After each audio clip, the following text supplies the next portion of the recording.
Now let's take a trip to the early 2000s. Here's the scene. Baggy jeans, flip phones, and MySpace. It was a strange place, and in this strange time, an idol was forged. Not in some distant galaxy, but in the living rooms of gamers everywhere. This idol, a 7-foot-tall super soldier with a name as cool as ice, Master Chief. His mission? To save humanity from wicked aliens in a ring world called Halo. Sounds like a plot for a Saturday morning cartoon, but take my word for it, it was epic. When Halo Combat Evolved dropped in 2001, it didn't just hit store shelves, it crash-landed into the gaming world like a meteor. Suddenly, every gamer was talking about Halo. The reason behind its popularity is pretty simple. Imagine playing a game in 2001 where the controls actually felt real. Halo wasn't just any shooter, it was the shooter game. The game had the trifecta: smooth gameplay, an epic story, and that sweet multiplayer mode.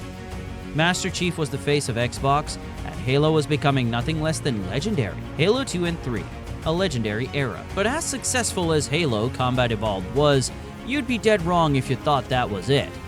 Then came along Halo 2, the game that took everything Halo did right and turned it up a notch. Released in 2004, that marked the point whereby Halo didn't just become popular, it became legendary. Picture this, you're chilling with the homies, somebody fires up Halo 2, the theme music kicks in, and suddenly you are embroiled in this mind-numbing battle where the time just flies away. It was the magic of Halo 2, taking multiplayer gaming to another level altogether by implementing the feature over Xbox Live. That wasn't just couch co-op anymore. That was an all-out online war with players all over the world. And for once, you could trash talk strangers in a completely different time zone. It was pretty beautiful. But it wasn't just the multiplayer that had everyone hooked. The story? Oh, the story. You thought you knew what was going on after the first game, but then Halo 2 gave the biggest plot twist, revealing the Arbiter, a whole new perspective. And on top of that, having everyone hanging on that cliffhanger ending? Genius! It left everyone on the edge of their seats, waiting for what came next. What followed was Halo 3, released in 2007. Halo 3 was the perfect conclusion to the trilogy. Epic battles, amazing graphics for that time, and in-game moments that had you clenching your fists and screaming your lungs out. The campaign was epic and the multiplayer was awesome. Forge mode provided the ability to create literally anything on a map, from masterpieces to just thousands upon thousands of things stacked on top of each other. Theater mode gave the ability to relive moments most certainly worth remembering. From the perfect headshots to the one time your friend blew himself up with a plasma grenade, you could stay watching the replays for hours and laughing at the carnage. Halo 2 and Halo 3 were not just games. They were cultural phenomenon. This was the golden age, a time when Halo was well and truly at the top of the gaming world. And all the kids on the block wished they were Master Chief. It was almost like Halo could do no wrong. But of course, we all know that nothing good will last forever. Halo, Reach, the swan song. After Halo 3, you'd think Bungie would take a victory lap and call it a day. But nope, they had one more trick up their sleeve. Halo Reach. Released in 2010, Halo Reach wasn't just another game in the series. It was Bungie's swan song, their final love letter to the franchise they had created, and oh boy, what a letter it was! Halo Reach brought us to the misery of when Master Chief wasn't the unstoppable force we all knew and loved. We had a one-way ticket to the most tragic mission in Halo history. Literally from the time you hit start, you knew this wasn't going to have a happy ending. And that's what made it so good and sad. From the gameplay to the battles, everything you loved about Halo was there, with a story that kicked you right in the feels. The campaign was an emotional roller coaster, and its end would leave you there, sitting and not believing your eyes after what you had just seen. You weren't just playing a game, you were living through the fall of Reach, watching as everything crumbled around you. And when it was all over, you knew Halo would never be the same again. Then came the saddest of moments. Bungie announced they were done, and Halo was in the hands of 343 Industries.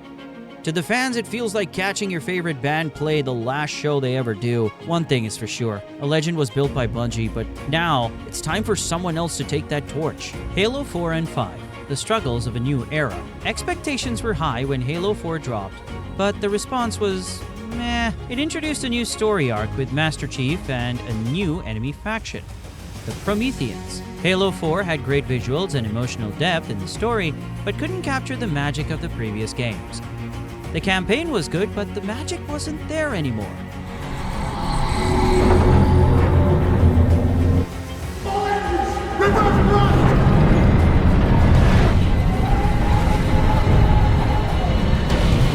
For the first time in a generation.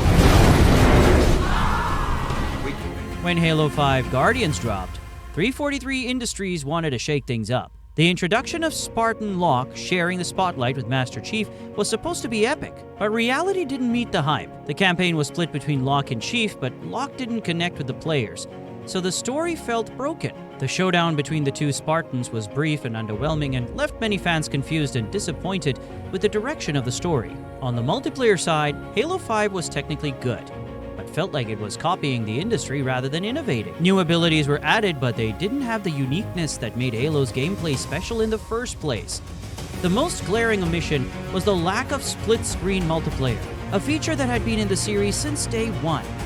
For many, that was the beginning of the end for the franchise, as Halo 5 couldn't live up to the name. Positive moments amid decline. Episodes of brilliance within dying franchise reminds us of just how great the Halo series used to be. Halo 2 Anniversary debuted in 2014 as one part of the Master Chief Collection, and very clearly was far above any remaster. It was an out-and-out high-definition remake, turning a classic into something that felt fresh. Its graphics were lovely, the soundtrack was remastered with a full orchestra, and the sound effects were modernized.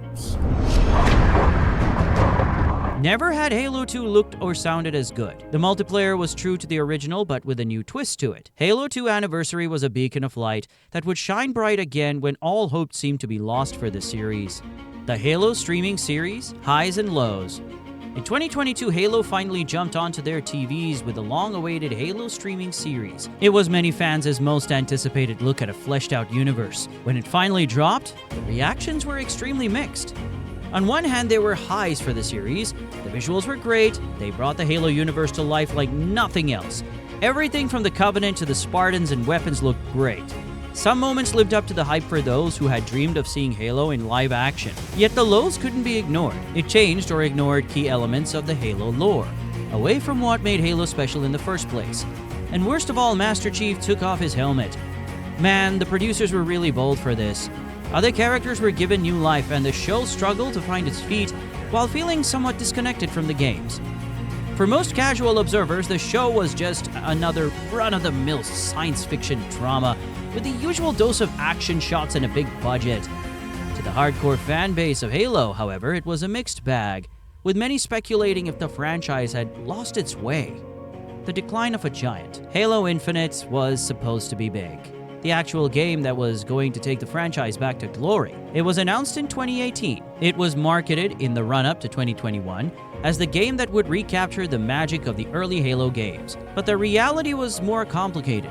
On the face of it, Halo Infinite had everything going for it. This was a game chock full of actual campaign content. A semi-open world allowing players to stretch their muscles free from any constraints while engaging with enemies on their own terms. The multiplayer, though, was fun and close to classic Halo for once in a long year. But beneath the surface, not all was well. Development had been troubled.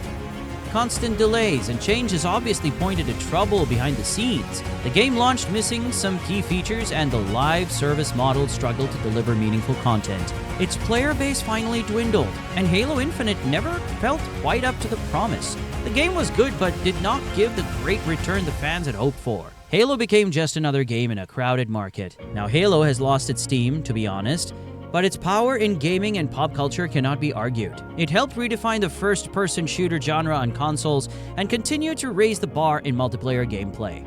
It created moments, characters, and a universe that fans love. Whether it sees new life is a question that only the developers can answer. However, it will be forever one of the greatest game franchises ever created. Well, that will be it for today's video. Thanks for watching. Leave a like and subscribe to put the channel for future updates.